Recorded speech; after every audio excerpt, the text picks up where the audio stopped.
The fluorescent lights of the hospital cafeteria buzzed overhead, a relentless hum that had become the soundtrack to my exhaustion. I pressed my fingertips against my temples, trying to massage away the headache that had been building since my double shift began 14 hours ago. The coffee in my chipped mug had gone cold, a film forming on its surface like the thin ice that coated the city streets outside. I was invisible here. Just another nurse in scrubs stained with someone else's blood, another body taking up space in the corner booth where the night shift workers came to decompose before dragging themselves home. My reflection in the window showed a ghost. Dark circles beneath hazel eyes, blonde hair escaping its ponytail in limp strands, skin so pale it seemed translucent under the harsh lighting. 3 years.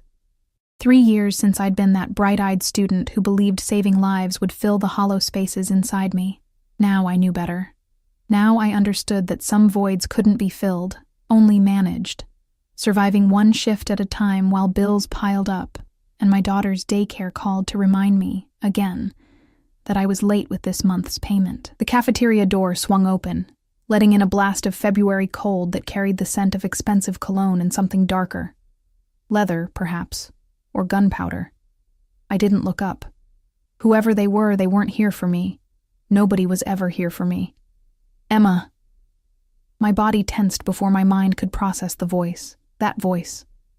The one that used to whisper promises against my skin, that had sworn forever before discovering forever had an expiration date. I forced myself to look up. Jake stood 3 feet away, and he looked good. Too good.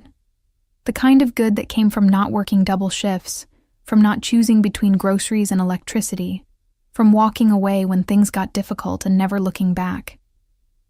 His jaw was sharp, his dark hair styled in that effortlessly messy way that probably cost more than my weekly paycheck. He wore a leather jacket that screamed money, designer jeans that fit perfectly, and an expression that made my stomach twist. "What are you doing here?" My voice came out steadier than I felt, though my fingers tightened around the mug until my knuckles went white. "I've been trying to reach you." He slid into the booth across from me, uninvited, and I caught a whiff of whiskey on his breath. "You blocked my number. I wonder why." I kept my tone flat, emotionless. 3 years of practice made it easier. "You need to leave, Jake. I'm working." "You're always working." He leaned forward, and there it was. That old charm, that practiced smile that had once made me believe I was special. "That's part of the problem, Emma. You've let yourself go. Look at you." The words landed like acid on an open wound. I looked down at my scrubs, at the coffee stain on my sleeve, at my bare left hand where a ring had once sat, before I'd pawned it to pay for Lily's medicine last winter. "I have a 3-year-old daughter to support," I said quietly. "Alone." Funny how that happens when her father decides fatherhood isn't for him. His jaw tightened. "That's not fair." "Fair?" The word tasted bitter. "You want to talk about fair. I want to talk about us." He reached across the table, his hand covering mine. His palm was warm, soft. The hand of someone who'd never scrubbed blood from beneath his fingernails, who'd never worked until his feet bled. "I made a mistake, Emma, walking away from you, from Lily. It was the biggest mistake of my life. I should have pulled my hand away. Should have stood up, walked out, returned to my floor where Mrs. Patterson in 304 needed her medication, and Mr. Chen was probably calling for his 3rd pain pill of the night. But something kept me frozen. Not hope, not anymore, but a kind of morbid curiosity, like watching a car crash in slow motion. "I've changed," Jake continued, his thumb tracing circles on my wrist. "I'm doing better now. Really well, actually. I could help you, Emma. Help with Lily. We could be a family again. You haven't asked about her once." The observation came out sharper than I intended. "Not her birthday, not how she's doing, not if she remembers you. Which she doesn't, by the way. She was 6 months old when you left." "That's my point." His grip tightened, and something in his eyes shifted, something that reminded me why I'd blocked his number in the first place. "I want to fix that. I want to be there for her, for you. Jake. You belong to me, Emma." The words came out low, intense, carrying an edge that made the hair on the back of my neck stand up. "You always have. That little phase of playing nurse, of pretending you don't need me. It's over now. I'm here to take you home. The cafeteria suddenly felt too small, too warm despite the cold air that kept seeping in through the poorly sealed door. Other people were here, a janitor mopping in the corner, 2 residents arguing over a chart, a security guard buying chips from the vending machine. But they seemed miles away, separated from us by an invisible barrier that made their voices sound muffled and distant. I don't belong to anyone. I pulled my hand away, finally finding the strength to move. And I am home. This hospital. This job. This is my life now. A life I've built without you. Built? He laughed, but there was no humor in it. You call this building a life? Working yourself to death for minimum wage, living in that shoebox apartment in the worst part of town, barely scraping by? I can give you everything, Emma, everything you've been struggling for. I don't want your money. You wanted it before. His voice dropped lower, and now the other people in the cafeteria definitely felt too far away. You wanted everything I had to offer. Or did you forget? The way you used to look at me, the way you'd stop. My face burned. That was a different person. I was a different person. You were mine. The possessiveness in those words made my chest tight. This wasn't love. Maybe it never had been. Maybe I'd been so desperate to feel wanted, so eager to believe someone could see me as more than ordinary, that I'd mistaken obsession for devotion. I stood up, my chair scraping against the linoleum floor. I have to get back to work. Jake stood too, faster than I expected, his hand shooting out to grab my wrist. Not hard enough to hurt, but firm enough to stop me. We're not done talking. Let go of me. Emma. The lady asked you to let go. The voice came from behind me, smooth and cold as winter rain. It carried an authority that made Jake's hand immediately release my wrist, made the entire cafeteria seem to hold its breath. I turned. A man stood near our booth, and my first thought was that he didn't belong here. Not in this fluorescent-lit cafeteria with its chipped tables and stale coffee smell. He belonged somewhere else, somewhere expensive, somewhere dangerous, somewhere that existed in the shadows between legal and lethal. He was young, maybe early 30s, with dark hair styled back from a face that could have been carved from marble, sharp cheekbones, a strong jaw, lips that looked cruel even in their perfect symmetry. But it was his eyes that held me, dark, almost black in the harsh lighting, and completely focused on Jake with an intensity that made my mouth go dry. He wore a black suit that probably cost more than my car, perfectly tailored to shoulders that suggested he knew how to handle himself in a fight. A white shirt, open at the collar, revealed tan skin and the edge of what might have been a tattoo. No tie. Something about that missing tie felt deliberate, like a concession to civility he wasn't quite willing to make. Behind him, near the cafeteria entrance, stood 2 men in dark clothing. They weren't trying to be subtle. One had his hand inside his jacket. The other was scanning the room with the practiced eye of someone trained to identify threats. "This is a private conversation," Jake said, but his voice had lost its edge. He'd taken a step back without seeming to realize it. The man's gaze hadn't left Jake's face. "Is it?" His accent was hard to place, American, but with cultured undertones that suggested expensive schools and European influences, because from where I'm standing it looked like harassment. "I'm her," Jake started. "Ex-boyfriend," I supplied quickly, finding my voice. "He was just leaving." "Was I?" Jake's attention snapped back to me, and I saw anger flash in his eyes. Real anger now, the kind that used to make me lock myself in the bathroom until he calmed down. "We're not finished, Emma. You can't just—" She said you were leaving. The stranger moved, a subtle shift that somehow placed him between me and Jake. It wasn't aggressive exactly, but the message was clear. "I suggest you listen." Jake's hands clenched into fists. For a moment, I thought he might do something stupid. But then his eyes slid to the 2 men by the door, and whatever he saw there made his face go pale. "This isn't over," he said to me, his voice shaking with barely controlled rage. "You belong to me, Emma. Sooner or later you'll remember that." He pushed past the stranger, shoulder-checking him in a pathetic display of bravado that the man didn't even acknowledge. The cafeteria door swung shut behind him with a hollow bang that echoed in the sudden silence. I realized I was shaking. "Are you all right?" The stranger's voice had changed, softened somehow, though his eyes remained hard as obsidian. "I'm fine." The lie felt automatic. "Thank you for intervening. You didn't have to do that." "Yes," he said simply. "I did." He looked at me then, really looked at me, and I felt stripped bare under that gaze, like he could see through the exhaustion and the scrubs and the carefully constructed walls I'd built around myself, like he was cataloging every detail. The tremor in my hands, the pulse hammering in my throat, the way I couldn't quite catch my breath. "You work here?" he asked. "I'm a nurse, pediatric ward." Why was I telling him this? I should get back. My shift. "You're Emma." It wasn't a question. My blood went cold. "How do you—" "Your name tag." He gestured to my chest, where my ID badge hung on a lanyard. "Emma Chen, RN." Of course, the logical explanation. So why did it feel like he'd known my name before reading that badge? "Thank you again," I said, trying to edge around him. "But I really need to—" "He'll be back." The word stopped me. "What?" "Men like that always come back." He pulled a card from his inner jacket pocket, holding it out to me between two fingers. "When he does, call this number." I stared at the card. Heavy stock, expensive paper, with nothing but a phone number embossed in black. No name, no title, no company. "I don't understand. Who are you?"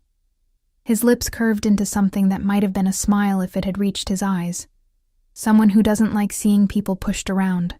He pressed the card into my palm, his fingers warm against my cold skin. "Keep it. You'll need it. I don't even know your name. Dante." He said it like it should mean something, like I should recognize it. I didn't.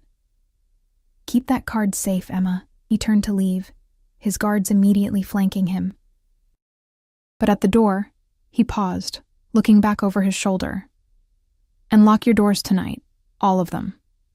Then he was gone, leaving behind only the scent of expensive cologne and the feeling that something in my carefully controlled life had just shifted irrevocably off its axis. I looked down at the card in my hand. Just a phone number. Nothing else. The fluorescent lights buzzed overhead. My cold coffee sat abandoned on the table. Somewhere upstairs, Mrs. Patterson needed her medication. Everything was exactly as it had been 5 minutes ago, so why did I feel like I'd just stepped off a cliff into darkness, with no way of knowing if there was ground below or just an endless fall? I slipped the card into my pocket and went back to work, unaware that upstairs in the VIP wing I'd never had clearance to enter, Dante Salvatore stood by a window overlooking the parking lot, watching Jake peel out of the hospital garage with the kind of reckless anger that got people killed. "Background check," he said to the man on his left, his underboss and oldest friend. "Everything. Who he is, where he works, who he owes, who he's fucking. I want to know what brand of toothpaste he uses." "Boss, she's nobody. Just a nurse. Getting involved." "Did I ask for your opinion, Marco?" "No, sir." Dante's jaw tightened as he watched Emma's battered Honda Civic eventually pull out of the staff lot an hour later, its exhaust pipe hanging low, one taillight out. She'd be driving home to that apartment in the South End, the one with the broken lock on the front door and the landlord who never fixed anything. He'd already had her address, had known her name before seeing that badge, had known about her daughter, about Jake, about the medical bills and the eviction notice she'd received last week, had known the moment he saw her in that booth, hunched over cold coffee with shadows under her eyes, that she was going to be a problem. The kind of problem that ended with blood on his hands and his carefully constructed empire teetering on the edge of exposure. The kind of problem he should walk away from. He pulled out his phone, scrolled to a contact, and typed, "Put a detail on her, 24/7. Nobody gets close without my clearance." The response came immediately. Understood. Dante pocketed his phone and turned away from the window, his expression unreadable in the reflection. He was many things. A businessman, a criminal, a killer when necessary. But he was also his father's son, raised with codes that men like Jake wouldn't understand, and one of those codes was simple. You protected what was yours, even if she didn't know she was his yet. The apartment was dark when I finally dragged myself up the 3 flights of stairs. my feet screaming in protest with each step. The building superintendent still hadn't fixed the light in the stairwell. Hadn't fixed it in the 8 months since I'd moved in, and probably wouldn't fix it in the 8 months to come. I'd learned to navigate by memory, counting steps, feeling for the railing that wobbled dangerously under my weight. Lily was with Mrs. Rodriguez downstairs, probably already asleep on her couch surrounded by the old woman's 17 cats. I'd pick her up in the morning before my next shift, let Mrs. Rodriguez add another day to the running tab of babysitting debts I'd somehow repay when my financial situation stopped being a controlled avalanche toward bankruptcy. My keys rattled in the lock, the deadbolt I'd installed myself after the break-in 2 months ago. The super had shrugged when I reported it, said this neighborhood attracted that kind of trouble. Maybe I should move somewhere safer, as if I had choices. As if safe places existed for single mothers working minimum wage jobs with maxed-out credit cards and student loans that would outlive me. The door swung open into darkness that smelled like the vanilla candles I burned to mask the mold growing in the bathroom. I fumbled for the light switch, my fingers finding it just as my exhaustion-fogged brain registered something wrong. Someone had been here. The realization hit like ice water. Nothing obvious. No overturned furniture. No smashed windows. But little things. The mail on the counter was arranged differently than I'd left it. The kitchen chair wasn't quite pushed in. The faint scent of cigarettes lingering in air I'd left, closed up and sterile. My hand was already reaching for my phone when I saw it. A manila envelope sat on my kitchen table. Thick and official looking, with my name written across it in masculine handwriting I didn't recognize. I should have called the police, should have run downstairs to Mrs. Rodriguez, grabbed Lily, and gotten the hell out. Instead, I found myself moving toward that envelope like it was magnetized, my heart hammering so hard I could feel it in my throat. Inside were photographs. The first showed Jake leaving a bar I didn't recognize, his arm around a woman who definitely wasn't me. Timestamp, last Tuesday. The night he'd told me he was working late at his new job, the one he'd been so mysterious about. The second showed him meeting with 3 men in what looked like a warehouse. Money was changing hands. The photo quality was professional. Not some grainy cell phone picture, but clear, sharp, the kind that required expensive equipment and someone who knew how to use it. The third made my stomach drop. Jake, standing in the hospital parking lot earlier tonight, his face twisted with rage as he punched my car. My poor Honda, its side mirror now hanging by wires I hadn't noticed in my exhaustion. The timestamp read 11:47 p.m., less than an hour ago. Beneath the photos was a single sheet of paper with a typed message. He damaged your property. That mirror will cost $340 to replace. Money you don't have. The men he's meeting with deal in stolen pharmaceuticals. The woman is named Jessica Torres. She doesn't know he has a daughter. He owes $15,000 to people who break kneecaps for late payments. You're in danger, whether you believe it or not. The door to your apartment can be picked in under 30 seconds. Your building has no security cameras. Your neighbors wouldn't hear you scream. Call the number. D. My hands shook so badly the paper rattled. This was insane. Completely insane. Someone had broken into my apartment. Not to steal, but to leave me evidence of what? Jake's criminal activities? His debts? His cheating? Dante. The stranger from the hospital. With his expensive suit and dangerous eyes and guards who carried guns in shoulder holsters, they didn't bother hiding. I pulled his card from my pocket, staring at that embossed number like it might suddenly reveal answers. Who was he? How did he know about Jake? How did he know about my car, my apartment, my financial situation? How long had he been watching me? The question should have terrified me. Instead, it made something warm unfurl in my chest. Something uncomfortable that felt dangerously close to relief. Someone was paying attention. Someone saw me. Truly saw me. Not as invisible furniture in the hospital corridors, but as a person worth protecting, even if that someone had just committed multiple felonies to do it. I looked at the photos again. Jake's face in that warehouse, greedy and calculating. Jake with another woman, his hand on her lower back in a gesture I remembered too well. Jake destroying my property in a rage because I dared to say no to him. You belong to me. My phone buzzed, making me jump. Unknown number. I stared at it, my thumb hovering over the decline button. But something, curiosity, stupidity, or maybe just bone-deep exhaustion, made me answer. Hello? Did you find the envelope? Dante's voice, smooth and dark as aged whiskey, filled my ear. You broke into my apartment. My voice should have been angry. Instead, it came out breathless. I had someone check your locks. They're insufficient. You can't just... I struggled for words, for outrage that wouldn't quite materialize.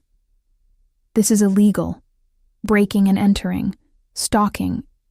He's going to come back, Emma. No apology. No justification.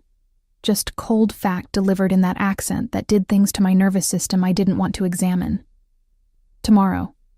Maybe the next day. Men like Jake don't handle rejection well, especially when they're desperate for money. I can handle Jake. Can you? A pause. You're 5'5", 120 pounds. You've lost weight, not eating enough, probably skipping meals to make sure your daughter has food. You're exhausted, working doubles to cover bills you can't afford. He's 6 feet, works out regularly, and has a history of violence his sealed juvenile record doesn't quite hide. My blood went cold. How do you... I make it my business to know things. His voice dropped lower, intimate despite the phone separating us. Especially when it concerns people I'm protecting. I didn't ask you to protect me, no. Something in his tone shifted. You didn't. But here we are. I sank into my kitchen chair, suddenly too tired to stand. Outside my window, the city hummed, sirens wailing, someone shouting in the alley, the constant white noise of traffic on the expressway 2 blocks over. Normal sounds. Everyday chaos. So why did everything feel different? What do you want from me? The question came out quieter than I intended. Silence stretched between us, long enough that I thought he might have hung up. Then, I want you to be safe. Why? Does it matter? Yes. My fingers tightened on the phone. It matters a lot. People don't just... Men like you don't break into apartments and leave evidence packages for strangers unless they want something. Men like me... He almost sounded amused. What kind of man do you think I am, Emma? The kind with bodyguards and expensive suits, and eyes that had seen too much death. The kind who knew about sealed juvenile records and could have professional surveillance photos taken within hours. The kind whose name people probably whispered with fear, not affection. Dangerous, I said finally. Yes. No denial, no deflection. I am dangerous, very dangerous, to people who threaten what's mine. I'm not yours. Not yet. The words hung in the air between us, heavy with implication I didn't want to unpack. My heart was racing again, but this time it had nothing to do with fear. I should hang up, I said, but didn't move. You should. Agreement without expectation. But you won't. Because you're smart enough to know you need help, even if you're too proud to ask for it. I don't need... Your car needs $340 worth of repairs you can't afford. Your rent is late, 3 months now, not 2 like you told your supervisor. Your daughter needs new shoes. The ones she's wearing are a size too small. The daycare called you twice this week about overdue payments. Your student loans defaulted 6 months ago. You're drowning, Emma, and you're too stubborn to reach for the life preserver. Each word hit like a physical blow. He knew everything. Every humiliating detail of my financial collapse, every failure, every desperate choice. Stop. My voice cracked. Just stop. I'm not trying to hurt you, his voice gentled, though the steel underneath remained. I'm trying to help you see reality. You're vulnerable. Jake knows it. Those men he owes money to know it. And they'll use it. Use you, use your daughter to get what they want. And what do you want? I was crying now, silent tears tracking down my face. Really? What's your angle? Another pause. Then, tomorrow someone will come to fix your car. Don't argue with him. Don't offer to pay. It's done. Your landlord will also receive a payment covering your back rent and the next 6 months. Again, don't argue. I can't accept. You can, and you will. Command now. The voice of someone used to absolute obedience. Because your pride isn't worth your daughter's safety, because refusing help when you need it isn't strength, it's stupidity. And you're not stupid, Emma. You don't know me. But even as I said it, I knew it was a lie. He did know me. Knew me better than people I'd known for years. Knew my weaknesses, my fears, my failures. I know enough. A sound in the background. Voices. Someone calling his name. I have to go. Lock your doors. All of them. And Emma? What? Get some sleep. You're working another double tomorrow, and you need to be sharp. He hung up before I could respond. I sat in my dark kitchen, phone still pressed to my ear, listening to dead air. The photos were spread before me, evidence of a life spinning further out of my control. Outside, the city continued its eternal symphony of chaos. My hands were shaking again, but this time I couldn't tell if it was fear or something else entirely. Something that felt uncomfortably like anticipation. The next morning arrived too quickly, dragging me from fitful sleep where dangerous men with dark eyes chased me through endless hospital corridors. Lily was already awake when I stumbled downstairs to collect her, singing to Mrs. Rodriguez's cats in that pure, unself-conscious way only 3-year-olds could manage. Mama! She launched herself at my legs, and I caught her, breathing in the baby shampoo scent of her hair. This was why I kept going. Why I worked doubles and skipped meals and pretended I wasn't drowning. Thank you, Mrs. Rodriguez. I set Lily down, reaching for my wallet even though I knew it was empty. The old woman waved me off. Next time, mija, you look terrible. Are you eating? I'm fine. You're not fine. She paused, her eyes widening as she looked past me toward the street. Dios mío. Emma, whose car is that? I turned. A man stood beside my Honda, or what had been my Honda. The side mirror was fixed, but that wasn't all. The car gleamed like it had just rolled off a showroom floor. New paint covered the rust spots. The dented bumper was pristine. Even the exhaust pipe that had been hanging by a prayer was secured properly. The man was tall, broad-shouldered, wearing a black jacket despite the morning chill. He had the same watchful quality as the guards who'd flanked Dante last night. Ms. Chen. He had a thick accent. Russian, maybe. Your car is ready. I walked over on numb legs, Lily's hand clutched in mine. The interior had been detailed, the cracked dashboard replaced, new floor mats installed. Even the radio that had been broken for 2 years was working, classical music playing softly. I can't. Words failed me. The man handed me the keys, his expression carefully neutral. Mr. Salvatore sends his regards. He also sent this. He produced an envelope. Not manila this time, but cream-colored, expensive, for the little one. He was gone before I could respond, disappearing into a black SUV with tinted windows that pulled away from the curb like a shark gliding through dark water. Lily tugged my hand. Mama? Who was that man? Why is our car pretty now? I stared at the envelope, my name written in that same masculine handwriting from last night. Inside was a gift card to the children's shoe store downtown for $500 and a note. Every child deserves shoes that fit. Something in my chest cracked open. Some wall I'd been maintaining through sheer force of will. I thought about last night, about refusing help, about pride and stubbornness, and the myth of making it alone. I thought about Jake's face twisted with rage, about men who dealt in stolen pharmaceuticals, about debts and kneecaps and danger I couldn't fight with 12-hour shifts and determination. I thought about Lily, singing to cats in a neighbor's apartment because I couldn't afford real daycare, about shoes that pinched her growing feet, about the future I was trying to build from rubble and optimism. Then I pulled out my phone and dialed the number on that embossed card. He answered on the first ring. Thank you. My voice barely worked. For the car, for the everything, you're welcome. Satisfaction in his tone, though I suspect you're calling for another reason. He was right. God help me. He was right. I need to know what you want from me. Direct. No games. The real answer. Because men like you don't help people out of kindness. Men like me, he repeated. And this time I heard the edge underneath. You keep saying that. Maybe you should reserve judgment until you actually know what kind of man I am. Then tell me. A long pause.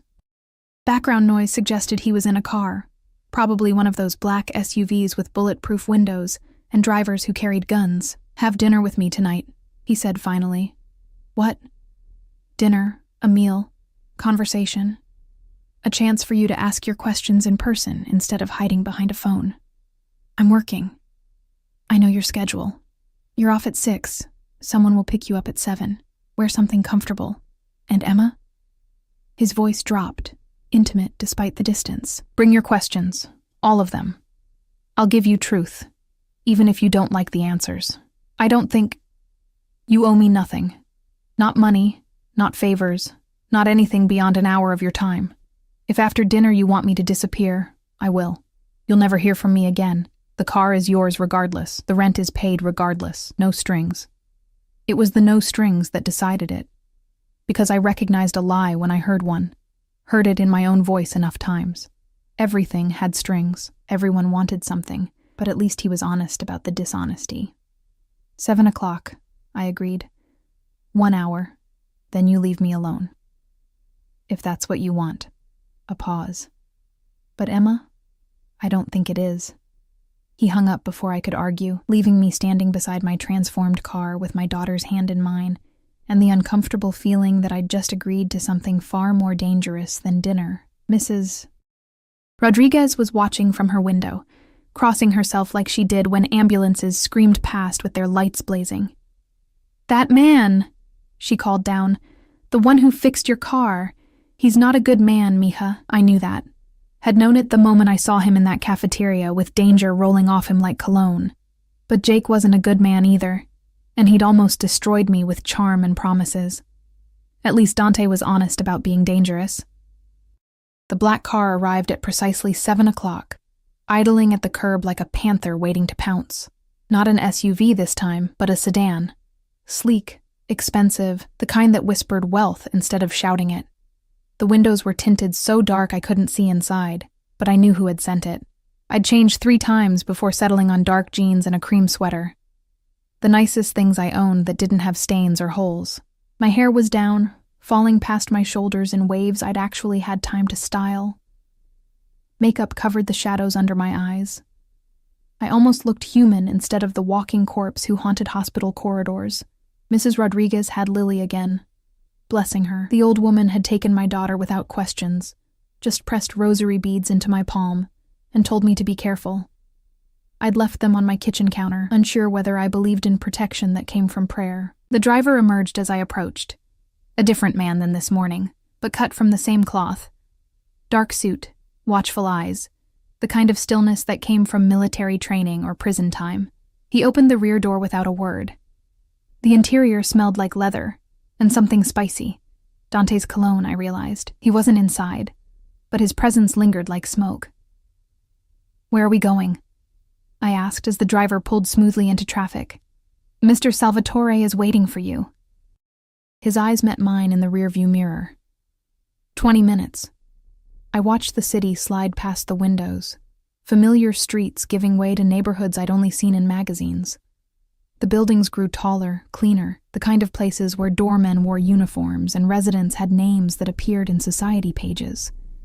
We passed restaurants with Michelin stars, boutiques where a single dress cost more than my monthly rent, art galleries showcasing paintings I'd only ever seen in textbooks. This wasn't my world, would never be my world, so what was I doing here? The car pulled up to a building that made my breath catch, all glass and steel jutting into the sky like a blade. The driver opened my door, gesturing to the entrance where another suited man waited, Ms. Chen. This one had an Italian accent, his smile professional but not unkind. "Mr. Salvatore is expecting you. Please, follow me." We bypassed the lobby entirely, entering a private elevator that required a key card to operate. The man inserted his, pressed the button for the top floor, then stepped out, leaving me alone as the doors whispered shut. My reflection stared back at me from polished brass. A woman in borrowed courage, pretending she belonged in elevators that cost more than her education. My hands were shaking again. I clasped them together, forcing my breathing to slow. The elevator rose so smoothly I barely felt the movement, just watched the floor numbers climb. 20, 30, 40, 50, 60. Finally, it stopped at 65. The penthouse. The doors opened onto a private foyer that stole what little breath I had left. Floor-to-ceiling windows overlooked the city, its light sprawling like fallen stars across the darkness.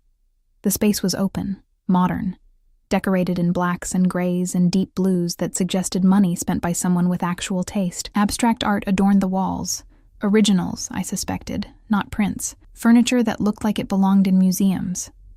A grand piano sat near the windows, its surface reflecting the city lights, and standing by those windows, silhouetted against the glowing cityscape, was Dante. He turned as I entered, and something in my chest tightened painfully. He'd shed the suit jacket, wearing only black slacks and a white dress shirt with the sleeves rolled to his elbows. The casual elegance made him more dangerous somehow, more real. His dark hair was slightly mussed, like he'd been running his fingers through it. In this light, I could see details I'd missed in the cafeteria. The sharp line of his jaw, the sensual curve of his mouth, the way his eyes tracked my every movement like a predator assessing prey. Emma. My name on his lips sent shivers down my spine. You came. You paid my rent. I stayed near the elevator, maintaining distance. Felt rude to decline, his lips curved. I hoped you came for better reasons than obligation. Did you? I forced myself to step forward to meet his eyes, because I don't understand what's happening here. Any of this. You're a stranger who knows everything about me, who breaks into my apartment and pays my bills and sends men to fix my car. Normal people don't do that. No. He moved toward me, each step measured. They don't. So what are you? Drug dealer? Arms trafficker? I pulled the words from crime dramas, from news reports. Hitman? I'm a businessman. That's not an answer. He stopped a few feet away, close enough that I could smell his cologne, see the flecks of amber in his dark eyes. My family has interests. Import, export, real estate, entertainment. We facilitate transactions between parties who require discretion. That's corporate speak for illegal. It's pragmatic speak for operating in gray areas. He tilted his head slightly. The world isn't black and white, Emma. Surely working in a hospital has taught you that. How many patients have you seen die because they couldn't afford treatment? How many insurance companies have denied coverage for procedures that would save lives? The law isn't morality, and morality isn't always legal. That's a convenient philosophy for a criminal. Yes. No denial, just that maddening honesty. It is. I didn't know whether to be angry or impressed. And Jake? How do you know him? Something dark flickered across Dante's face. Your ex-boyfriend is a small-time thief with delusions of grandeur. 6 months ago, he stole from someone who works for someone who works for me. The merchandise was recovered, but his debt remains. $15,000 plus interest. My stomach dropped. He owes you money. Indirectly. The men he owes answer to me, eventually. Everything in this city does. He said it without arrogance, just fact. When I saw him with you in that cafeteria, I had him investigated. Discovered his connection to you, to your daughter. Discovered what he'd done, abandoning you, abandoning her. Discovered what he was planning to do, which is use you as collateral. The words came out flat, emotionless. Offer you to his creditors as payment. A beautiful woman, a nurse with access to hospital supplies and patient records. There are men who would consider that valuable. The room tilted. I reached for something to steady myself, found the back of a leather chair. That's insane. He wouldn't. He's Lily's father. He abandoned her before she could walk. Dante's voice hardened. He's not a father. He's a sperm donor with legal claims and dangerous debts, and he sees you as a resource, not a person. You can't know that. I know exactly that. He moved closer, and I should have backed away, but couldn't seem to make my legs work. I've seen men like him my entire life. Men who take and take until there's nothing left, then discard what they've destroyed. He will hurt you, Emma. Will use you. Manipulate you. Maybe even traffic you if it means clearing his debts. And when he's done, he'll tell himself he had no choice. Stop. I pressed my hands to my face, trying to process. This is too much. I can't breathe. His hand touched my shoulder, warm through the thin sweater. Just breathe. I did, dragging air into lungs that felt too small. When I finally looked up, he was watching me with an expression I couldn't read. Why do you care? The question came out broken. About me? About Lily? About any of this? You're a mob boss. I prefer executive coordinator of alternative business ventures. This isn't funny. No. The almost smile faded. It's not. You want the truth? The real truth? Yes. He studied me for a long moment, something working behind those dark eyes. Then, my mother was a nurse, pediatric ward like you. She worked doubles, skipped meals, wore shoes until they fell apart, raised me alone after my father was killed when I was 3. The confession hung between us, unexpected and raw. She died when I was 16, he continued quietly. Aneurysm.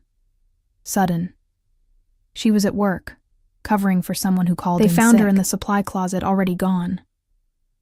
His jaw tightened. She spent her life taking care of other people's children while barely scraping by. Died with nothing. No savings, no insurance, no one to take care of the son she'd sacrificed everything for. I'm sorry. The words felt inadequate. Don't be sorry. Be smart. He stepped closer, and now we were barely a foot apart. I see her in you. That same exhaustion, that same stubborn pride. Working yourself to death because you believe it's what you have to do. And I see how this ends, Emma. I've already watched it end once. Understanding crashed over me. So this is about your mother. I'm just... What? A proxy? A second chance to save someone you couldn't save before? Maybe. His hand came up, fingers brushing my cheek so gently I almost didn't feel it. Or maybe I just don't want to watch another good person be destroyed by circumstances and bastards who see kindness as weakness. My breath caught. His touch was fire against my skin, burning away excuses and resistance. This close, I could see the faint scar above his left eyebrow, the shadow of stubble along his jaw, the way his pupils dilated as he looked at me. This is insane, I whispered. You're insane. I should leave. You should. His thumb traced my cheekbone. But you won't. Why not? Because you're tired of being alone. Tired of fighting battles you can't win. Tired of pretending you don't need help. His voice dropped lower, intimate. And because you feel this too, this thing between us, this pull. I did feel it. God help me, I did. Had felt it since that moment in the cafeteria when he'd stepped between me and Jake like an avenging angel dressed in Armani. Had felt it last night on the phone, in the dark, his voice wrapping around me like silk. I don't even know you, I managed. Then let me tell you. His hand moved to cup my face, tilting it up toward his. I'm 32 years old. I inherited my father's business at 19 and spent the next decade turning it into an empire. I'm wealthy enough that money is a tool, not a goal. I'm dangerous enough that most people cross the street when they see me coming. I've killed men who threatened what's mine, and I've slept soundly afterward. Each word should have sent me running. Instead, they rooted me to the spot. I don't have friends. I have associates, employees, people who fear me enough to be loyal. I don't have hobbies. I have assets and interests and investments. I don't do relationships. I have arrangements, transactions, mutually beneficial agreements. His eyes burned into mine, but then I saw you in that cafeteria, and something shifted. Something I didn't expect and don't quite understand. What? I barely breathed the word. Recognition. His other hand came up, framing my face between his palms. Like seeing something I didn't know I was missing until it was right in front of me. Like finding the other half of a combination lock, useless separately, but together.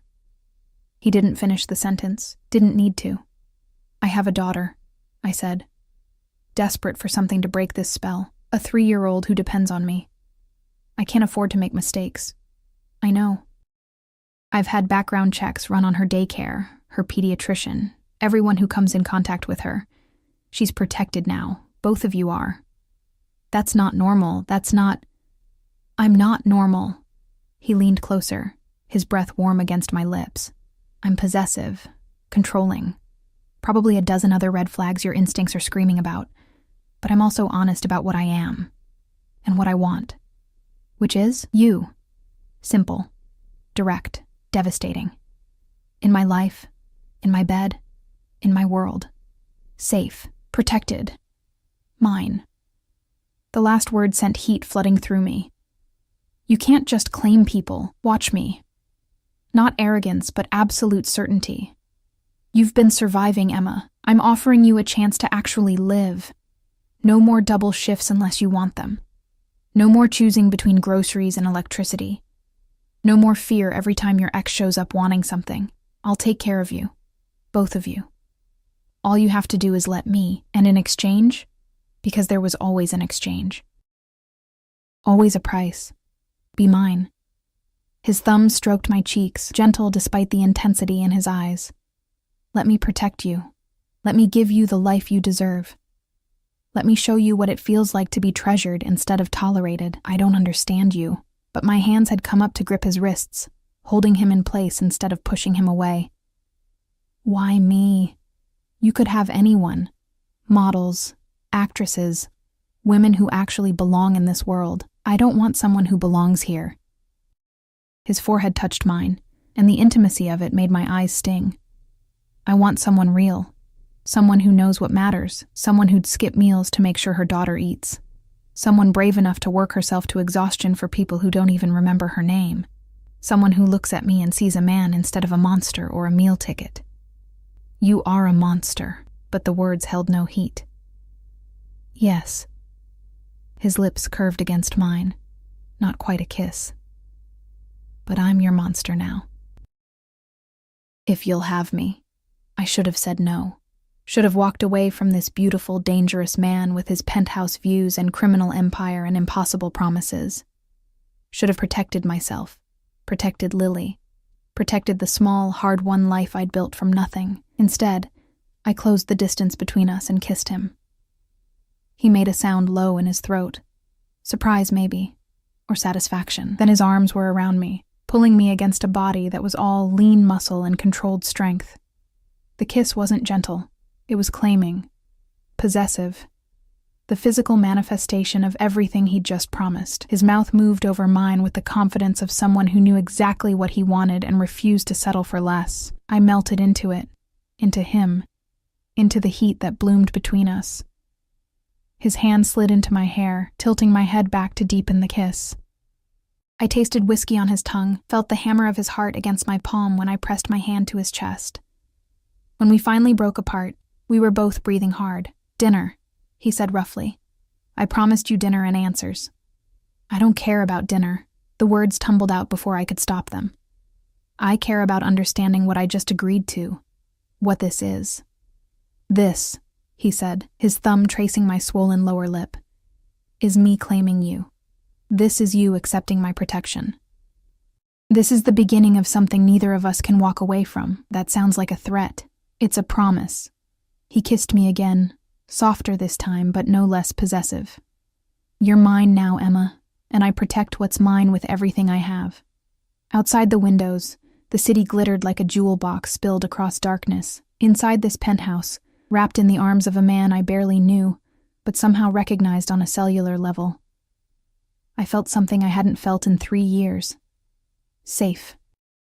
Even if that safety came wrapped in danger and promises that might destroy me, even if the monster holding me might be the biggest threat of all, the next 3 weeks passed in a blur of surreal normalcy, punctuated by moments that reminded me my life had been completely hijacked by a man who ran half the city's underworld with the efficiency of a Fortune 500 CEO. Dante didn't move me into his penthouse. Not immediately. Instead, he made my apartment livable. New locks appeared overnight, the kind that required fingerprint recognition and would probably survive a battering ram.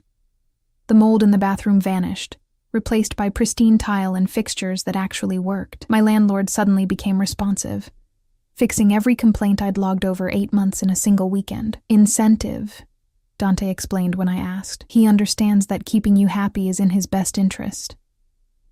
I didn't ask what kind of incentive. Wasn't sure I wanted to know. Work became easier too, though I insisted on keeping my job despite his obvious displeasure. But my shifts mysteriously shortened. No more doubles unless I volunteered. My student loan servicer called to inform me my account had been paid in full. My credit cards were suddenly at 0 balances. "Stop," I demanded during one of our nightly phone calls, because we talked every night now, his voice the last thing I heard before sleep. "You can't just pay off my debts." "I need to do this myself." "Why?" Genuine confusion in his tone. "You work hard enough. Let me make your life easier. Because I'm not a charity case. Because I need to maintain some independence. Because you're stubborn and prideful and terrified of owing anyone anything." He'd paused. "The debts are paid, Emma. Consider it an investment in your future. In our future. Our future." The phrase made my stomach flutter, and my anxiety spike in equal measure. He sent cars for me, always different drivers, always the same careful attention. They'd take me to restaurants where we'd talk for hours, his hand covering mine across candle-lit tables, while men in suits watched from nearby positions. Or to his penthouse, where we'd sit by those impossible windows, and he'd tell me about his day in carefully edited versions that left out the violence but kept the truth of power and control. He never pushed for more than I was ready to give. Kisses that left me breathless, touches that promised everything but demanded nothing. It was seduction by patience, and it was working. Lily met him on a Saturday afternoon, 3 weeks after that first dinner. I'd been terrified, had almost canceled twice, but Dante had simply shown up at my apartment with a teddy bear larger than my daughter, and a smile that transformed his dangerous face into something almost boyish. "Hello, Lily." He'd crouched to her level, offering the bear. "I'm Dante. I'm a friend of your mother's." She'd studied him with the seriousness only toddlers could muster. "You're big." "I am. Is that okay? Do you like cats?" "I've never had one. Do you?" "Mrs. Rodriguez has 17. They're my friends." She'd taken the bear, hugging it. "What's his name?" "He doesn't have one yet. Maybe you could give him one." "Mr. Fuzzyface." No hesitation. Dante had laughed. Really laughed. The sound rich and genuine. "Mr. Fuzzyface is perfect." Watching them together did something dangerous to my heart. He was gentle with her, patient, letting her chatter about cats and daycare, and her favorite color, purple, which changed daily. When she'd climbed into his lap without invitation, seeking the kind of male attention she'd never had from Jake, I'd seen something shift in Dante's expression. Something protective and possessive that had nothing to do with claiming me, and everything to do with accepting the package deal I represented. We'd taken her to the park, a real park, not the concrete square with broken equipment near my apartment, but one with actual grass and new swings and a duck pond. Security had flanked us at a discreet distance, men in casual clothes who looked like they were just enjoying the weather. I'd tried not to think about why my daughter needed armed protection during an afternoon outing. "She's beautiful," Dante had said, watching Lily chase ducks with the fearless determination of someone who'd never learned about personal boundaries. "She has your eyes, and her father's stubbornness." "No." His arm had wrapped around my waist, pulling me against his side. "That's all you. The good parts are all you." I'd leaned into him, letting myself have this moment, this illusion of normalcy, this glimpse of what life could be if I stopped fighting and just surrendered. Then my phone had rung. Unknown number. I'd answered without thinking. "Hello? Having fun at the park?" Jake's voice slurred and angry. "Playing house with your new boyfriend? Letting him meet my daughter?" My blood went cold. "How did you—" "I'm watching you, Emma. Right now. You look good in that blue dress. Is that new? Did he buy it for you? Did you fuck him for it?" Dante had gone completely still beside me, his expression shutting down into something terrifying. "Jake, leave us alone. You have no right—" "I have every right. She's my daughter. You're my—" He'd cut himself off. "You belong to me, Emma, not him. Me. And I'm done being patient." The call had ended. Dante had already been moving, speaking rapidly into his phone in Italian. Within seconds, his men were closer, forming a tighter perimeter around us. One was scanning the surrounding area with professional efficiency. "Where is he?" Dante's voice had been ice. "Find him. Now." We should go, I'd managed, trying to keep my voice steady for Lily. We need to leave. We're not running. He'd cupped my face, forcing me to meet his eyes. Not from him. Not from anyone. Do you understand? He's watching us. He could have a gun. He won't touch you. Absolute certainty. He won't get within 100 yards of you or Lily ever again. I promise you that. And I'd believed him. God help me. I'd believed him completely. We'd left the park, surrounded by a moving fortress of men in dark clothes. Lily oblivious in Dante's arms, still chattering about the ducks. The car ride back had been silent, tense. Dante's jaw tight as he made call after call in that fluid Italian that reminded me how little I truly knew about his world. At my apartment, he'd carried Lily upstairs while I fumbled with the new locks. Mrs. Rodriguez had taken my daughter for the evening.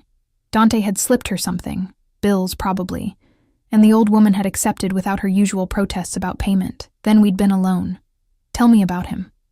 Dante had poured himself whiskey from a bottle that hadn't been in my apartment that morning. Everything. Every threat. Every time he's contacted you.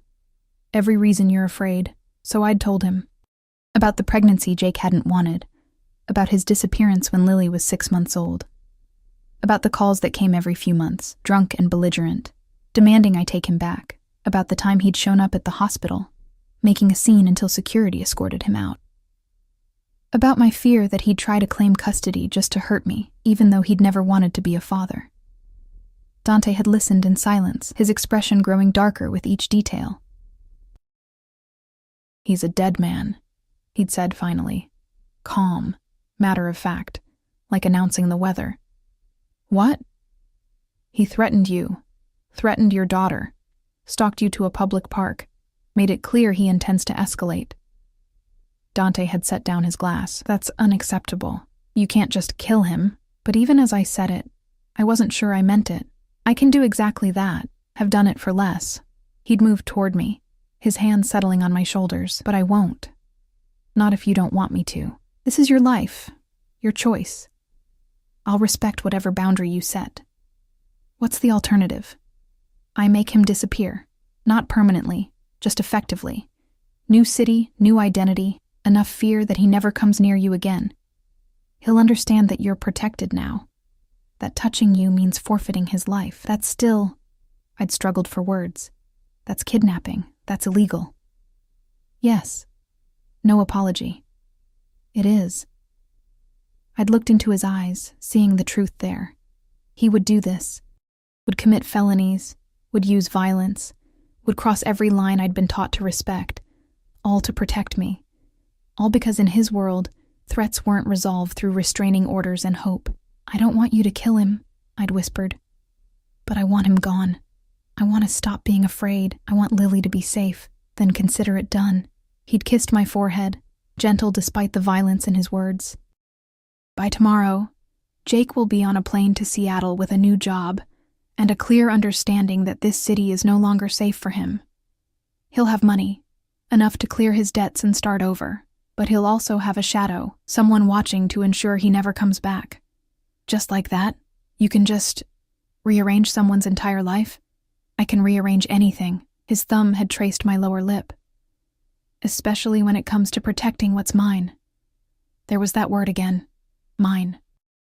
Possessive and claiming and absolute. I should be horrified, I'd said.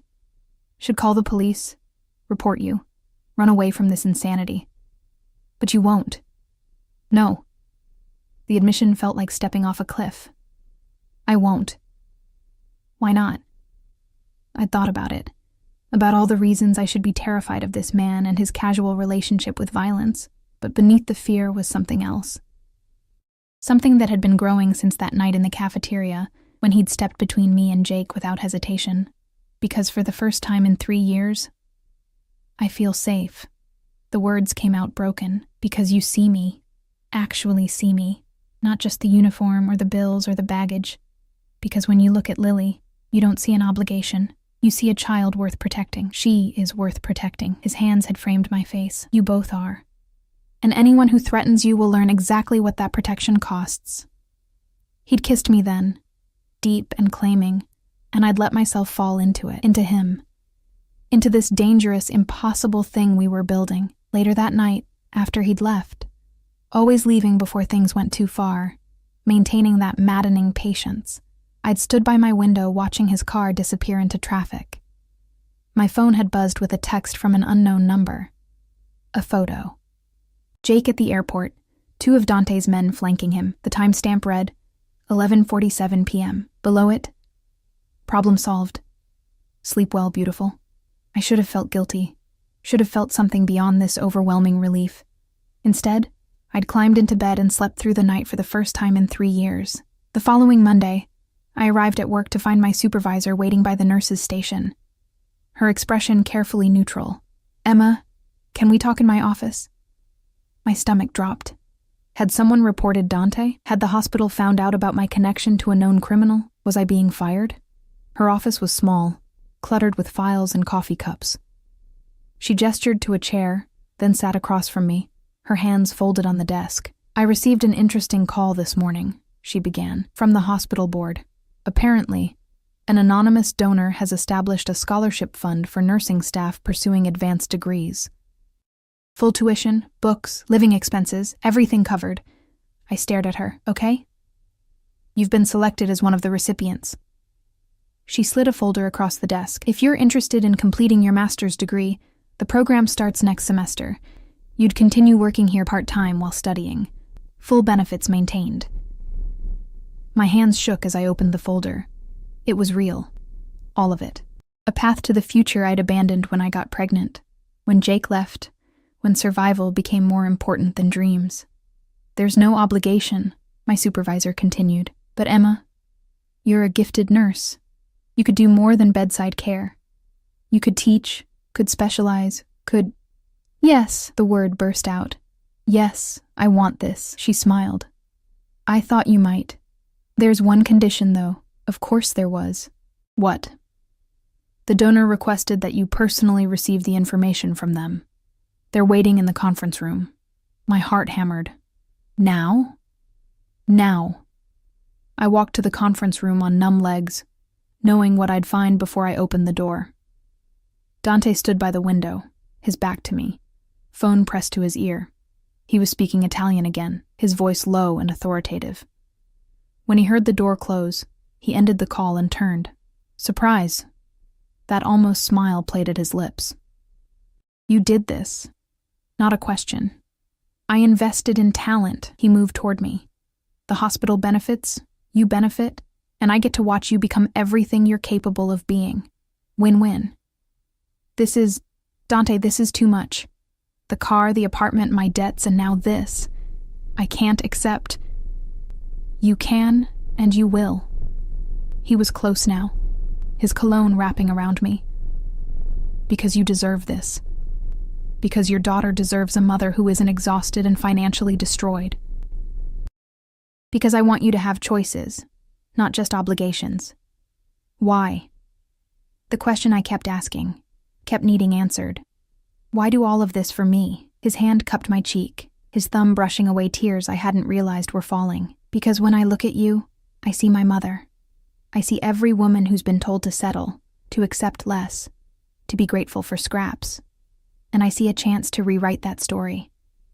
To give you what she never had, protection, security, opportunity. I'm not your mother. No." His forehead touched mine. "You're the woman I'm falling in love with. The woman I want to build a life with. The woman who's going to let me spoil her and her daughter because she's finally starting to understand she deserves it. Love." He'd said love. The word hung between us, terrifying and perfect. "I don't know how to do this," I whispered. "How to be with someone like you. How to accept help without losing myself. How do you learn?" His lips brushed mine. "We both learn. Together. What if I mess this up? What if I'm not enough for your world? My world is brutal and bloody and built on violence." His eyes burned into mine. "You're the only good thing in it, the only real thing. Don't worry about being enough for my world, Emma. Worry about whether my world is good enough for you." I kissed him then, there in that conference room with its view of the parking lot and the faint smell of burnt coffee. Kissed him like he was oxygen and I'd been drowning. His arms wrapped around me, holding me close. And for the first time since this insane journey began, I let myself believe it. Believe in him. In us. In the possibility that maybe, just maybe, I deserved this happiness even if it came wrapped in danger and expensive suits and promises made by a man who could destroy lives with a phone call. When we finally broke apart, both breathing hard, he smiled. A real smile that transformed his face into something almost vulnerable. "There's a gala this Saturday," he said. "Charity event. Very boring, very formal. I need a date. I don't have anything to wear to a gala." "Yes, you do. Check your closet when you get home." At my expression, he laughed. "I sent sizes to a stylist. Nothing too presumptuous, just options. If you hate them all, we'll find something else." "But Emma?" "What?" "I want to show you off. Want everyone in this city to see you on my arm and understand that you're mine, that you're protected. That touching you means war." The possessiveness should have bothered me. Instead, it sent heat pooling low in my belly. "Okay," I agreed. "But Dante?" "Yes?" "If we're doing this, really doing this, I need honesty. Complete honesty. No more surprises. No more finding out about things after you've already done them." His expression sobered. "That's fair. Ask me anything. Have you killed people?" "Yes." "Recently?" "Within the last year, yes." The answer should have horrified me, should have sent me running. Instead, I just nodded. "Will you kill again?" "If someone threatens you or Lily, absolutely. No hesitation. Without question or remorse." "What about innocent people? Collateral damage?" "I don't target innocents, but I won't lie. Sometimes people get caught in crossfire. I minimize casualties, but I can't eliminate the risk entirely." His jaw tightened. "If that's a deal breaker, tell me now." I thought about Jake, probably landing in Seattle right now with fear and money and a new life. Thought about the men in suits who watched from shadows, keeping us safe. Thought about Lily, sleeping soundly at night because monsters stood between her and other monsters. "It's not a deal breaker," I said quietly. "But I need you to understand, Lily comes first. Always. If your life, your business, ever puts her in danger, I'm gone. No discussion, no negotiation. Gone." "Agreed." Relief flooded his features. "She's my priority too now. Both of you are. I'll burn my entire empire before I let anything happen to either of you." He meant it. I could see the truth in his eyes, in the set of his jaw, in the way his hands tightened on my waist. "Okay then." I took a breath. "Let's do this. The gala, the relationship, all of it. Let's see where this goes." "It goes everywhere," he said, kissing me again. "It goes to forever, if I have any say in it. Forever." With a mobster who'd rearranged my life, paid my debts, and looked at my daughter like she was precious, I should have been terrified. Instead, I felt like I was finally coming home. The gala was exactly as boring and formal as Dante had promised, held in a museum that had been transformed into a glittering showcase of wealth and power. Crystal chandeliers cast prismatic light across marble floors. String quartets played in corners. Waitstaff circulated with champagne and hors d'oeuvres that probably cost more than my weekly grocery budget. And I was terrified. The dress Dante's stylist had selected was midnight blue silk that hugged my curves before flowing to the floor in elegant waves. It was the most expensive thing I'd ever worn, probably worth more than my car had been before his intervention. Matching heels that made my legs look impossibly long. Hair swept up in a style that had required a professional. Makeup applied by someone who actually knew what they were doing. I looked like I belonged here. I felt like an imposter. "Breathe," Dante murmured against my ear as we entered the main gallery. His hand rested possessively on my lower back, warm through the thin silk. He wore a tuxedo that had definitely been custom-made, fitting his powerful frame perfectly. "You're the most beautiful woman here. You're biased. I'm observant." His lips brushed my temple. "And every man in this room is going to wish he was me." He wasn't wrong. I felt eyes on us immediately, women assessing my dress, my jewelry, borrowed from Dante's collection, my right to be on his arm, men watching with a mixture of envy and calculation, wondering who I was and what I represented. Dante, a silver-haired man in an impeccable suit, approached, his smile professional. Good to see you. And who is this lovely creature, Emma Chen? Dante's arm tightened around me. Emma, this is Senator Morrison. He's on the hospital board. The senator's eyes sharpened with recognition. Ah, one of our nurses. I heard about your scholarship. Congratulations. The board was very impressed with your application. I hadn't submitted an application, but I smiled and thanked him anyway, playing the game I was only beginning to understand. The evening progressed in a blur of introductions. Business owners, politicians, socialites, all of them treating Dante with a deference that went beyond respect into something closer to fear. His legitimate businesses were mentioned frequently. His other interests remained unspoken, but clearly understood, and through it all, he kept me close. His hand never left my body, my back, my waist, my hip, claiming me publicly, making a statement to everyone in attendance. This woman is mine. Touch her at your peril. You're making quite an impression, a woman said, appearing at my elbow while Dante spoke with a real estate developer. She was elegant, mid-40s, wearing diamonds that could fund a small country. I don't think I've ever seen Dante bring a date to one of these events. Haven't you? I tried to sound casual. Never. He's always alone. Very dedicated to his work. Her smile didn't reach her eyes.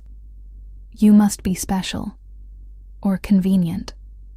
She laughed, surprised. I like you. I'm Victoria Castellano. My husband runs the ports. She gestured to a distinguished man across the room. We've known Dante since he was a boy. Since before... Before what? Before he became what he is now. She studied me with an intensity that made me uncomfortable. You seem like a nice girl, smart, grounded, so I'm going to give you some advice. Walk away, now, while you still can. My stomach tightened. I don't understand. Men like Dante don't have relationships. They have possessions, and he's a very possessive man. She sipped her champagne. I've watched women try to get close to him over the years. It never ends well. He either destroys them or they destroy themselves trying to fit into his world. Maybe I'm different. That's what they all thought. Her expression softened slightly. I'm not trying to be cruel. I genuinely like you, which is why I'm warning you. Dante's world is violent and unforgiving. People disappear. Accidents happen. And the women who love him always pay the price. Before I could respond, Dante was back, his hand reclaiming its place on my waist. Victoria, still spreading doom and gloom? Just being realistic, darling. She kissed his cheek. Take care of this one. She seems worth keeping. She glided away, leaving me shaken. What did she say? Dante's voice had an edge, that your world is dangerous, that women who get involved with you get hurt. She's not wrong. He turned me to face him, his expression serious. This life, my life, it comes with risks, enemies, constant threats. I can protect you, will protect you, but I can't eliminate every danger. Then why bring me into it? Because the alternative is watching you work yourself to death alone. His hand cupped my face. Because I'm a selfish bastard who wants you anyway, despite the risks. Because... A commotion near the entrance cut him off. Raised voices, security moving quickly. Dante's entire demeanor changed in an instant, from attentive date to dangerous predator in the space of a heartbeat. Marco appeared at his side, speaking rapidly in Italian. I caught enough words to understand. Problem, threat, her. Get her out, Dante said in English, his jaw tight. Now, what's happening? My heart hammered. Nothing you need to worry about, but his eyes were scanning the crowd, calculating. Marco will take you home. I'll join you later. Dante? Emma. He kissed me hard, fast. Trust me. Go with Marco. Lock the doors. Don't open them for anyone but me. Then he was moving through the crowd with lethal purpose, his men materializing from shadows to flank him. I caught a glimpse of what had caused the commotion, a man being escorted out by security, his face twisted with rage. He looked familiar. Someone from the photos Dante had left in my apartment that first night. One of the men Jake had been meeting with in that warehouse. Marco's hand on my elbow was gentle but firm. Miss Chen, please, We need to go. The car ride home was silent. Marco's attention split between the road and his phone, which kept buzzing with updates. Other vehicles flanked us. More security. More protection. Whatever was happening, it was serious. At my apartment, Marco insisted on checking every room before allowing me inside. Mrs. Rodriguez had Lily for the night. Dante's arrangement, I realized now. He'd known something might happen, had planned for contingencies. Lock the doors. Marco repeated Dante's instructions. Don't leave until morning. He'll call when it's safe. Then I was alone with my racing thoughts and expensive dress, and the growing realization that Victoria's warning had been more prophetic than cautionary. An hour passed. Then 2. My phone remained silent. I changed into comfortable clothes, scrubbed off the makeup, took down the elaborate hairstyle. Became myself again. Just Emma. Not the woman on Dante's arm at society galas. At midnight, my phone finally rang. Are you okay? Dante's voice was rougher than usual. Strained. I'm fine. What happened? Someone thought they could send me a message by disrupting the gala, by getting close to you. A pause. They were wrong. Dante, what did you do? What I had to do. No elaboration. I'm coming over. I need to see you. It's midnight.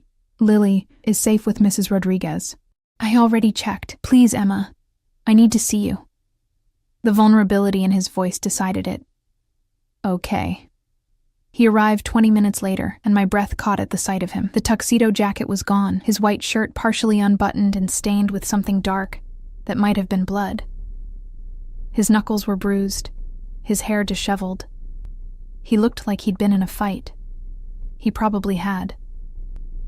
Come in, I said quietly, stepping aside.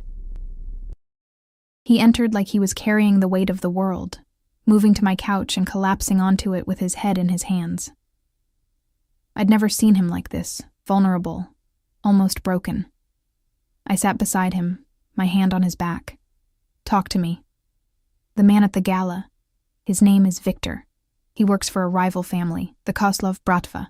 They've been pushing into my territory, challenging my authority. Tonight was supposed to be their statement. That they could reach you. Could threaten what's mine. And what happened to him? He's no longer a problem. Flat, emotionless. Then his hands dropped, and I saw his eyes. Dark with an emotion I couldn't name. They threatened you, Emma. Threatened to take you, to hurt you, to use you against me. And He trailed off, but I understood. Understood what he'd done, what he was capable of when protecting what was his. I should be horrified, I said softly. Should be running for the door, but all I feel is relief that you're okay. That we're okay. What does that make me? Mine. He pulled me into his lap, his arms wrapping around me like chains. It makes you mine, and I'm never letting you go, never letting anyone threaten you again. His lips found mine, desperate and claiming. I kissed him back with equal intensity, my hands in his hair, my body pressed against his. This wasn't the patient seduction of the past weeks. This was need, raw and consuming, Emma. My name was a prayer on his lips. Tell me to stop. Tell me we're moving too fast. Don't stop. I pulled back just enough to meet his eyes. Don't you dare stop. Something fierce and possessive flared in his expression. Then he was standing, carrying me toward my bedroom with the ease of someone who could bench press twice my weight. The door closed behind us, shutting out the world and its dangers and consequences. His hands were reverent as he undressed me, like I was something precious and breakable, despite the violence still clinging to him like cologne. I helped him with his shirt, my fingers tracing scars I hadn't known existed, evidence of a life lived in shadows and violence. Are you sure? He asked, his voice rough. Once we do this, there's no going back. You'll be mine in every way that matters. I'm already yours. The truth of it settled in my bones. I have been since that night in the cafeteria. Maybe even before. He made a sound low in his throat, somewhere between possession and surrender. Then his mouth was on mine, and I stopped thinking altogether. Later, as we lay tangled together in my small bed with dawn creeping through the curtains, I traced patterns on his chest and tried to process how completely my life had changed in a matter of weeks. What are you thinking? He asked. his fingers combing through my hair, that this is insane, that I barely know you, that I should be terrified. I looked up at him. But I'm not. I feel safe with you, even though you're probably the most dangerous person I've ever met. You are safe with me. He pulled me closer. I know this happened fast. Know that I've upended your life, made decisions without asking permission, bulldozed through your boundaries, and I know I should probably apologize for that. But you won't. No. His lips curved. Because I'm not sorry. Because I saw what I wanted and took it. Because you're the best thing that's ever happened to me. And I refuse to apologize for that. What happens now? I asked. With the Kozlovs, with your business, with us, the Kozlovs are handled. Victor's death sends a message. Mess with what's mine, and there are consequences. His jaw tightened. As for my business, nothing changes. I'll continue doing what I do. But you and Lily, you're my priority now. Everything else is secondary. I need to keep working, keep my independence. I know, and you will, the scholarship, your job, your life. It's all still yours. I'm not trying to cage you, Emma. I'm trying to give you wings. Golden Cage is still a cage, I said softly. Then don't think of it as a cage. He tilted my face up to his. Think of it as partnership. You give me purpose beyond violence and money. I give you security and freedom from fear. We both get something real in a world that's mostly smoke and mirrors. And Lily? I want to be her father, not biologically, but in every way that matters. I want to teach her to be strong, to be safe, to be loved. I want to give her the childhood I never had, one where she doesn't have to worry about money or danger or abandonment. His eyes were intense. If you'll let me. Tears stung my eyes. She deserves that. Deserves someone who'll actually show up. Then I'll show up. Every day for the rest of her life. For the rest of your lives. He kissed me softly. I love you, Emma. I know it's too soon. No, I should probably wait to say it. But I've never been good at patience when it comes to things I want. And I want you. Want this. Want forever. I love you too. The words felt like jumping off a cliff and finding solid ground. God help me, I do. You're dangerous and possessive and probably terrible for me in 100 different ways. But you see me. Really see me. And you make me feel like I deserve all the things I thought were impossible. You deserve everything. His arms tightened around me, and I'm going to spend the rest of my life proving it to you. 6 months later, I stood in Dante's penthouse, our penthouse now, watching the sun rise over the city. Lily was asleep in her new room, surrounded by toys and books and the kind of security that made Fort Knox look casual. Mrs. Rodriguez had an apartment in the building, paid for by Dante, so she could still watch Lily when needed. I was halfway through my master's program, working part-time at the hospital, and loving it. My student loans were paid, my car was new. My life was unrecognizable from the exhausted, broke, terrified woman I'd been 6 months ago. But more than that, I was happy. Genuinely, deeply happy in a way I'd thought was reserved for other people. Dante emerged from the bedroom, padding over on bare feet to wrap his arms around me from behind. You're up early. Couldn't sleep. I leaned back against him, too busy thinking about how strange life is. How one moment can change everything. Regrets? Not even one. I turned in his arms. You saved me, you know. Saved us. You saved yourself. He kissed my forehead. I just provided the resources. The strength was always yours. We saved each other then. Deal. His lips curved. I have something for you. He produced a small velvet box, and my heart stopped. Dante, I know we said we'd wait, but I'm not a patient man, and I've never been good at following rules. He opened the box, revealing a ring that took my breath away. A sapphire surrounded by diamonds, elegant and unique. Marry me, Emma. Make this official. Let me be your husband, Lily's father, your partner in everything. Let me give you the forever I promised. I should have said we needed more time. Should have worried about the implications, the dangers, the reality of marrying into his world. Instead, I said, yes. Because sometimes the most dangerous thing is also the safest choice. Because sometimes the monster is actually the hero. Because sometimes love doesn't make sense or follow rules or wait for the right moment. Sometimes it just is. He slid the ring onto my finger, and it fit perfectly. Of course it did. He'd probably had my ring size investigated along with everything else about me. "I love you," he said, kissing me like I was oxygen and he'd been drowning. My Emma, my salvation, my everything. "I love you too," I whispered against his lips, my dangerous, impossible, perfect man. Outside the windows, the city woke to another day. Somewhere, people were making breakfast, heading to work, living ordinary lives. We were not ordinary, would never be ordinary, but we were real. We were together. We were safe. And for the first time in longer than I could remember, that was more than enough. It was everything. 3 years later, I stood in our penthouse wearing scrubs, still working at the hospital despite Dante's protests, but now as a nurse practitioner making real change in the pediatric ward.